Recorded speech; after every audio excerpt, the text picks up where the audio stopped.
Party అధిష్టానం ఆదేశిస్తే ఆంధ్రప్రదేశ్ నుంచే కాదు అండమాన్ నుంచి కూడా పనిచేస్తానని, రాబోయే ఎన్నికల్లో ఎక్కడి నుంచైనా పోటీ చేయడానికి సిద్ధంగా ఉన్నానని షర్మిల చెప్పారు. ఈరోజు ఏఐసిసి కార్యాలయంలో ఏఐసిసి అధ్యక్షుడు మల్లికార్జున ఖర్గే ఆధ్వర్యంలో తన భర్త అనిల్తో కలిసి ఆమె కాంగ్రెస్ తీర్థం పుచ్చుకున్నారు. తన పార్టీ వైఎస్ఆర్టీపీని కాంగ్రెస్లో విలీనం చేశారు. ఆమెతో పాటు చాలామంది కాంగ్రెస్ అలాగే వైఎస్ఆర్టీపీ నేతలు ఢిల్లీ చేరుకున్నారు. ప్రస్తుతం చూడవచ్చు, నేనున్నది ఏఐసిసి ఆఫీస్ వద్ద. ఇక్కడ ఎంత కోలాహలంగా ఉందో మనం గమనించవచ్చు. అయితే ఆవిడ కాంగ్రెస్ తీర్థం పుచ్చుకున్న తర్వాత, కాంగ్రెస్ కండువా కప్పుకున్న తర్వాత సోనియా గాంధీని కలవడం జరిగింది. సోనియా గాంధీని కలిసిన తర్వాత ఆవిడ బయటకు వచ్చి మీడియాతో మాట్లాడారు. కాంగ్రెస్ పార్టీ ఏ బాధ్యతలు ఇచ్చినా స్వీకరిస్తానని, రానున్న ఎన్నికల్లో కాంగ్రెస్ పార్టీ ఎక్కడ పోటీ చేయమంటే అక్కడ పోటీ చేస్తానని షర్మిల చెప్పారు.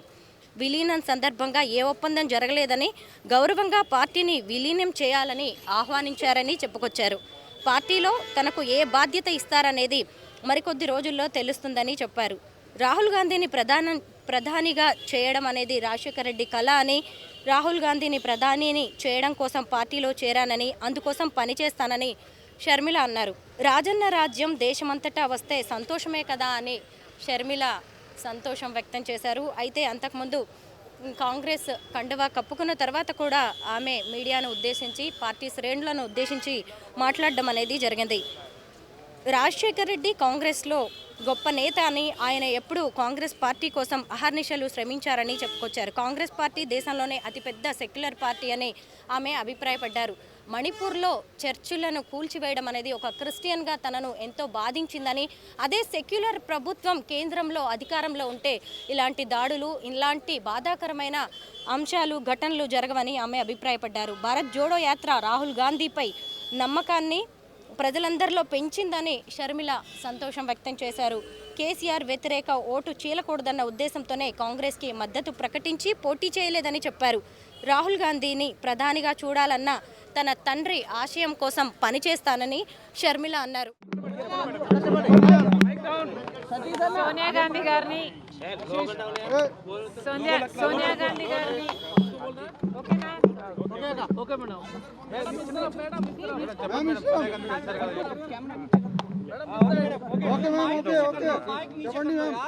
కాంగ్రెస్ పార్టీలో వైఎస్ఆర్ తెలంగాణ పార్టీని విలీనం చేయడం జరిగింది.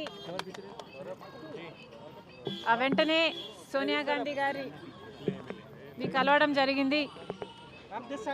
సోనియా గాంధీ గారు రాజశేఖర రెడ్డి గారి బిడ్డని మనస్ఫూర్తిగా ఆశీర్వదించాడు. మనస్ఫూర్తిగా కాంగ్రెస్ పార్టీలోకి ఆహ్వానించారు. Thank you.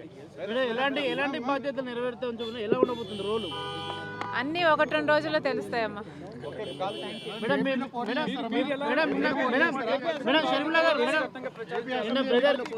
Brother Jaganmohan Reddy చీలికలు కూడా పెట్టే ప్రయత్నం నాకు తెలియదమ్మా. I don't know what you're talking about. Comment నాకు అర్థం కావటం లేదు. I can't react on it. I'm sorry.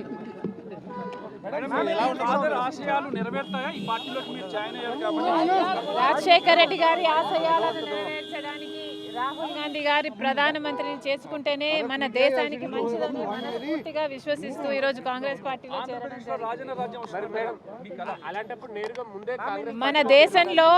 మన దేశంలోనే రాజన్న రాజ్యం రావాలి. How about that?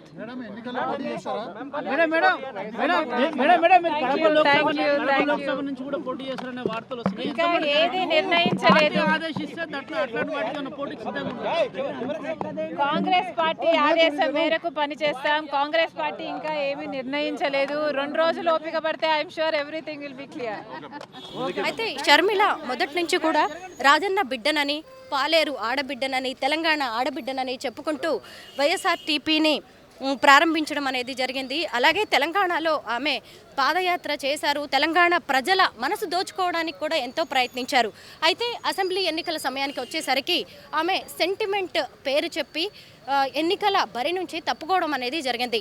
అది చాలా వరకు చాలా మందిలో అనేక సందేహాలకు తావిచ్చింది. అంటే అంతకుముందే ఆమె కాంగ్రెస్లో తన పార్టీని విలీనం చేయాలని, లేదంటే కాంగ్రెస్ తరఫున ఆమె తెలంగాణలో పోటీ చేయాలని ప్రయత్నించిన అందుకు సంబంధించిన అడుగులు అనేది సరిగా పడలేదు. ఆ తర్వాత ఇప్పుడు ఏపీ ఎలక్షన్స్ త్వరలోనే ఉండబోవడంతో ఈ టైంలో కాంగ్రెస్లో చేరి ఆంధ్రప్రదేశ్ కోసం పనిచేయాలని షర్మిల ప్రయత్నిస్తున్నారు. అయితే ఆవిడకు ఇప్పుడు ఏమి ఇవ్వబోతారు? షర్మిల అనే వ్యక్తి ఒక ఫైటర్, చాలా హార్డ్ వర్క్ కూడా చేస్తారు.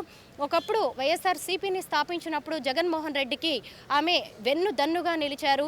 జగనన్న బాణాన్ని నేను అంటూ ఆమె పాదయాత్ర చేసి ఒకవైపు జగన్ జైల్లో ఉన్నా కూడా వైఎస్ఆర్సీపీని నిలబెట్టారు. ఒక రకంగా అన్న అధికారంలోకి రావడానికి తన వంతుగా ఎంతో కృషి చేశారు షర్మిల.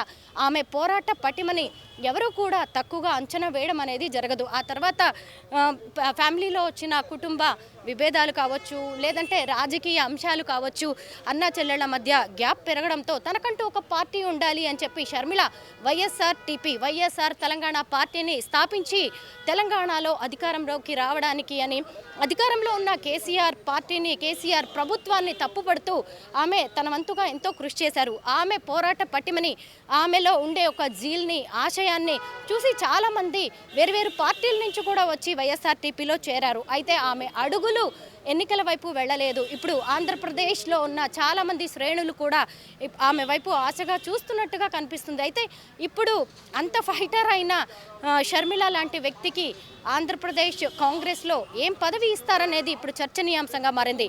ఆల్రెడీ ఆంధ్రప్రదేశ్ ఏపీసీసీ అధ్యక్షుడుగా గిడుగు రుద్రరాజు గారు ఉన్నారు. ఆయన ప్రస్తుతం కాంగ్రెస్ పార్టీ కోసం పనిచేస్తున్నారు. అయితే షర్మిలని ఏపీసీసీ అధ్యక్షురాలిగా నియమిస్తారనే టాక్ వినిపిస్తోంది. రాబోయే ఎన్నికల కోసం ఆమె కనుక ఉంటే ఆమె ఫేస్ వాల్యూతో చాలామంది కాంగ్రెస్లో చేరే అవకాశం ఉందని కూడా కాంగ్రెస్ అధిష్టానం భావిస్తోంది. అలాగే అది కాకుండా ఆమెని సౌత్ ఇండియా స్టార్ క్యాంపెయినర్గా ఉపయోగించుకునే అవకాశం కూడా ఉందని చెప్తున్నారు. అయితే రాబోయే ఎన్నికల్లో షర్మిల ఎంపీ క్యాండిడేట్గా బరిలోకి దిగే అవకాశాలు కూడా కనిపిస్తున్నాయి. ఆమె గతంలో కూడా తెలంగాణ ఎన్నికల్లో పాలేరు నుంచి ఎమ్మెల్యేగా కంటెస్ట్ చేయాలని భావించారు. అంటే గతంలో కూడా రాజ్యసభ లాంటి ఆఫర్స్ ఉన్నా కానీ ఆమె వాటిని తిరస్కరించారు. ఎందుకంటే తాను ప్రజాక్షేత్రంలోనే పనిచేయాలనుకుంటున్నానని, ప్రజల మద్దతుతోనే తాను అధికారంలోకి రావాలనుకుంటున్నానని, గెలవాలనుకుంటున్నారని ఆమె స్పష్టంగా చెప్పడం అనేది జరిగింది. ఇప్పుడు చూస్తే ఏపీ ఎలక్షన్స్లో ఆమె ఖచ్చితంగా ప్రజాక్షేత్రంలోనే ఉంటారని, ప్రజల మద్దతుతోనే ఏదైనా సాధిస్తారనేవి ఇప్పుడు మనకి బలంగా కనిపిస్తోంది. తన తండ్రి ఆశయ సాధన కోసమే రాజకీయాల్లోకి వచ్చానని, తన తండ్రి ఆశయ సాధన కోసమే పార్టీలు స్థాపించానని, ఇప్పుడు ఆయన కోసమే కాంగ్రెస్లో కూడా చేరుతున్నట్టుగా, ఆయన కలను నిజం చేయడానికి, అంటే రాహుల్ని ప్రధానిగా చూడాలనే రాజశేఖర రెడ్డి కలను నిజం చేయడానికే తాను ప్రయత్నిస్తారని చెప్పుకొచ్చారు. అయితే షర్మిల కాంగ్రెస్లోకి రావడాన్ని వ్యతిరేకిస్తున్న వారు, అసంతృప్తి వ్యక్తం చేస్తున్న వారు కూడా లేకపోలేదు. ఒక మాజీ ఎంపీ అయితే ఏకంగా ట్విట్టర్ వేదికగా షర్మిల మీద కామెంట్ చేయడం అనేది జరిగింది. అంటే ఏంటి, రాహుల్ కుటుంబం అనేది రాజశేఖర రెడ్డి ఫ్యామిలీకి ఊడిగం చేయాలంటూ కూడా కామెంట్ చేసిన పరిస్థితులు కనిపిస్తున్నాయి. ఏది ఏమైనా షర్మిల కాంగ్రెస్లో చేరడం అనేది ఆంధ్రప్రదేశ్ కాంగ్రెస్కి ఒక ఊపు తీసుకొచ్చింది అనడంలో అయితే సందేహమే లేదు. న్యూఢిల్లీ నుంచి స్వరూప పొట్లపల్లి.